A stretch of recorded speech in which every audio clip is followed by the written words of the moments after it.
Cordial saludo, mi nombre es Wilson Gómez Betancourt, profesor del área de penal de la Corporación Universitaria Americana, hoy para darles unos consejos sobre interrogatorio y contrainterrogatorio.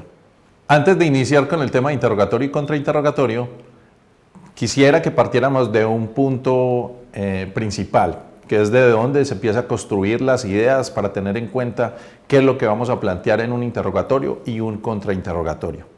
En el proceso penal siempre existen unas pretensiones contrarias. Existe la fiscalía y la defensa. La fiscalía siempre quiere obtener una sentencia condenatoria y la defensa siempre quiere obtener una sentencia absolutoria. Entonces tenemos claros que esa pretensión se divide en dos. Una condena y lógicamente una absolución. Frente a eso, lógicamente la Fiscalía tiene que buscar desde el principio, lo que ya sabemos, los elementos materiales probatorios, la evidencia física y la información legalmente obtenida para lograr su pretensión. Igual hace la defensa en su momento. Sabemos bien que desde el momento en que nos entregan la acusación, que lógicamente aquí para un recorderis, sabemos muy bien que la acusación se da en dos momentos. Y por eso se determina que es un acto complejo. Primero se da el momento escrito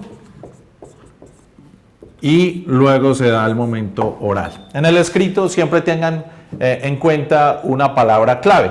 En el escrito siempre vamos a entender la palabra de enunciar. Se van a enunciar ahí los elementos materiales probatorios, la evidencia física y la información legalmente obtenida, ordenada desde el punto de vista de testimonio, documento o pericia. Y en la parte oral, la palabra clave será descubrir. Y lógicamente, en ese descubrir nos van a entregar entonces todos esos elementos materiales probatorios de que habla el numeral quinto del artículo 337. Anotemos que el descubrimiento que se hace en la audiencia de acusación debe ser un descubrimiento inmediato por parte de la Fiscalía hacia la defensa. No existe, como a veces se ve en la práctica, la norma que determine que tiene 3 días la Fiscalía para entregar los elementos materiales probatorios. Eso sería una confusión con el artículo 344 del Código de Procedimiento Penal, que habla sí de 3 días, pero para un elemento específico. El descubrimiento debe ser inmediato, ahí, en la audiencia de acusación. Como lo dijimos en la parte del descubrimiento, desde que nos entregan entonces la parte testimonial, documental y pericial, pues ya nos hacemos lógicamente un boceto de lo que puede suceder en el juicio oral. Lógicamente faltaría la preparatoria para saber si el juez va a aprobar todas esas peticiones que hace lógicamente tanto la Fiscalía como la defensa. ¿Qué es lo que se va a practicar en juicio oral? ¿Qué hacemos normalmente? Normalmente siempre tomamos todas las declaraciones que han dado los testigos, los informes policiales y tenemos que partir de clasificar esos testigos. Eso es lo primero que tendríamos que hacer, saber si son testigos de acreditación, si son testigos directos, entendiendo muy bien que el testigo directo puede ser de hecho o de responsabilidad, explicando lógicamente que el testigo directo de hecho es el que le consta que el hecho ocurrió, pero no está dando una responsabilidad, no está señalando a alguien que cometió ese hecho delictivo, mientras que el testigo directo de responsabilidad sí es tanto le consta el hecho como también es el señalamiento de quién fue la persona que cometió dicho acto. En ese sentido, entonces, tenemos que entender quién es un testigo de acreditación del hecho punible, quién es un testigo directo, de hecho o de responsabilidad, quién es un testigo de referencia, antes los llamados testigos de oídas, quién es un testigo, lógicamente, de refutación y tenemos que tener en cuenta quién es el testigo experto. Teniendo en cuenta la clasificación que se hacen de los testigos, ya sabremos entonces qué camino tomar frente a las declaraciones, informes o pericias que han dado estos testigos. Entonces, teniendo en cuenta los elementos materiales probatorios, la evidencia física y la información legalmente obtenida que nos descubren en la acusación, nosotros tenemos lo primero que hay que hacer es clasificar cuáles son esos testigos. Los testigos entonces de acreditación, que por lo general siempre es policía, las labores de policía judicial que se hacen. Lo otro es, lógicamente, saber quiénes son los testigos directos, de hecho o de responsabilidad. Tener en cuenta los testigos de referencia, que como lo dijimos anteriormente, son testigos de lo que llamamos antes testigos de oída. No le consta lo del hecho, sino que le contaron. Aquí tengo que hacer una anotación específica frente a lo que es la prueba de referencia, señalada lógicamente en el artículo 437, y lo que es la prueba de referencia admisible, que está presente en el artículo siguiente, 438 del Código de Procedimiento Penal. ¿Cuándo es admisible una prueba? Lo que se entiende como el 437 es que la prueba de referencia es todo aquello que se practica por fuera del juicio oral, ¿sí? Como las declaraciones o entrevistas o algo que ha dado un testigo en su momento, pero que por alguna circunstancia no va a ir a juicio oral. Las circunstancias que son admisibles las encontramos en el 438, que lógicamente puede ser admisible si se da una de esas causales.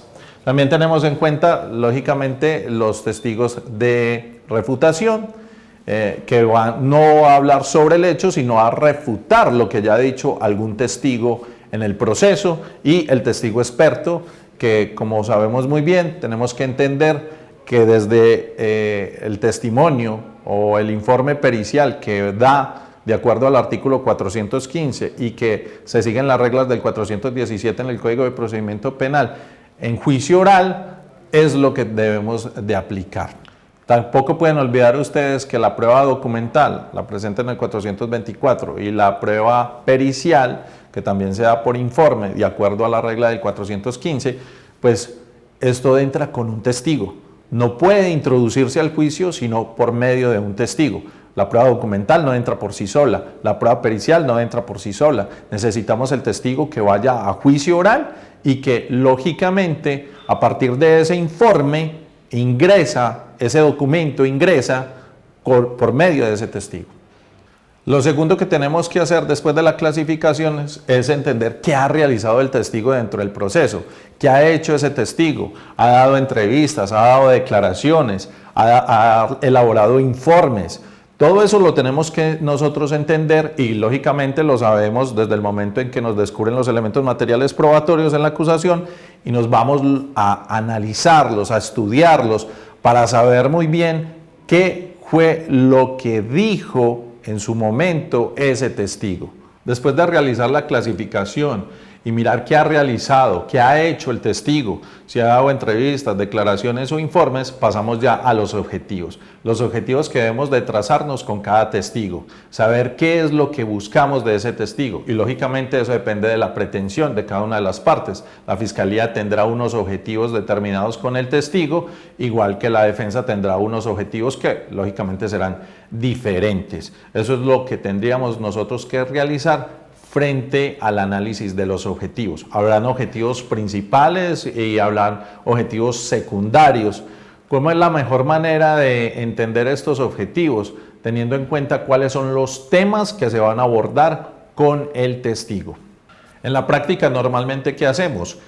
Tomamos, lógicamente, todos los elementos de cada testigo, los separamos de acuerdo a su clasificación, analizamos todo lo que ha realizado, las entrevistas, declaraciones, las sacamos aparte de cada testigo, lógicamente después de haberlas estudiado y analizarlas para saber cuáles son los objetivos que vamos a alcanzar con ese testigo en particular y buscar lógicamente alcanzar los objetivos que ya tenemos establecidos. Hay que recordar que la parte de interrogatorios y contrainterrogatorios en un juicio oral es el corazón del proceso.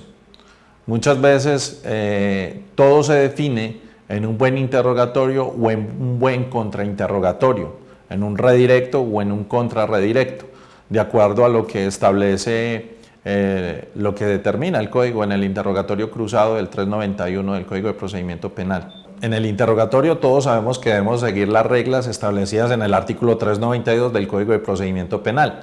Es decir, no se pueden hacer preguntas sugestivas, capciosas, compuestas, repetitivas, ofensivas al testigo.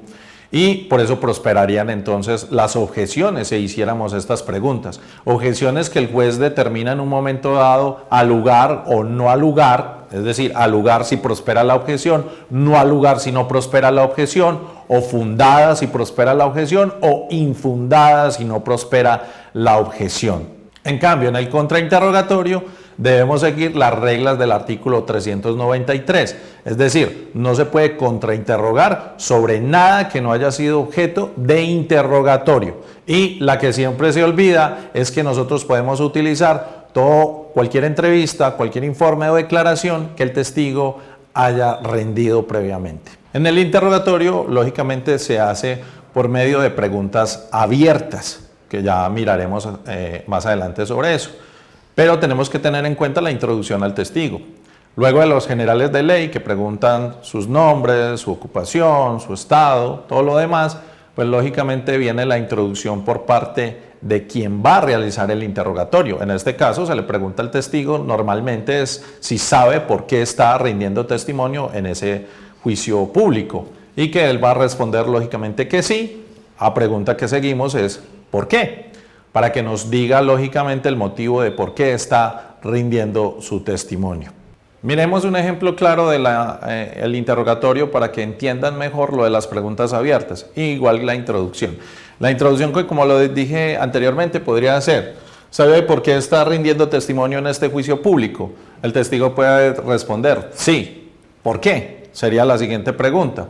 Pongamos un ejemplo: porque realicé una captura en flagrancia. Esa sería la respuesta del testigo. Entonces retomemos, el interrogatorio se hace con las reglas del artículo 392 y con preguntas abiertas. Ya sabemos entonces lo de la introducción, lo que dijimos anteriormente. ¿Sabe por qué está rindiendo testimonio en este juicio público? La respuesta sería un sí. ¿Por qué? Y él podría dar cualquier razón. Tomamos alguna razón normal. La respuesta sería: ¿el por qué está rindiendo un testimonio en el juicio público? Porque realizó una captura en flagrancia. Digamos lo que estamos interrogando a un policía para que quede claro el ejercicio. Frente a esa situación entonces, y para evitar lógicamente las objeciones que pueden lógicamente destruir el interrogatorio, utilizamos una técnica que es muy sencilla, basándonos lógicamente en las preguntas abiertas que hay que realizar. Fíjense, si él dice en la respuesta, ¿por qué está rindiendo testimonio en este juicio público? Porque realizó una captura en flagrancia. Si vamos a lo que ya tenemos en las preguntas abiertas, que normalmente es el dónde, el cuándo, el cómo, el por qué, el quién, ¿sí? Solamente hay que sumarlo a la respuesta que da el testigo y tenemos lógicamente la infinidad del interrogatorio. Es decir, tenemos que sacar cuáles son las palabras claves de la respuesta. ¿Cuáles son las palabras claves de la respuesta? Realizó una captura en flagrancia. Tenemos 1, 2 y 3 palabras claves que salen de la respuesta que da el testigo. Si esas palabras claves las sumamos a la técnica del interrogatorio abierto, ¿qué vamos a obtener? ¿Dónde realizó la captura en flagrancia? ¿Sí? ¿Cuándo realizó la captura en flagrancia? ¿Cómo realizó la captura en flagrancia?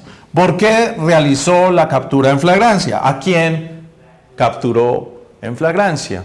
Entonces, de esa manera evitamos las objeciones que se pueden presentar si seguimos esa técnica. Entonces, la técnica es sencilla. Si el testigo responde a la pregunta, incluso la de introducción, eso nos va a dar una respuesta. Esa respuesta tiene unas palabras claves, que a su vez forman un banco de palabras, palabras que vamos sumando que el testigo ha dado en el interrogatorio. Y con esas palabras vamos a formular ¿qué? Nuevas preguntas. Normalmente en nuestra vida diaria siempre estamos haciendo interrogatorios. El cuento es que no tomamos conciencia de que lo estamos realizando. El consejo que les puedo dar es que, lógicamente, para poder hacer un interrogatorio necesitan concentrarse en lo que responde el testigo. Siendo conscientes de cada cosa que responde el testigo, de acuerdo a eso, van a elaborar las siguientes preguntas y no van a tener ningún problema en ello.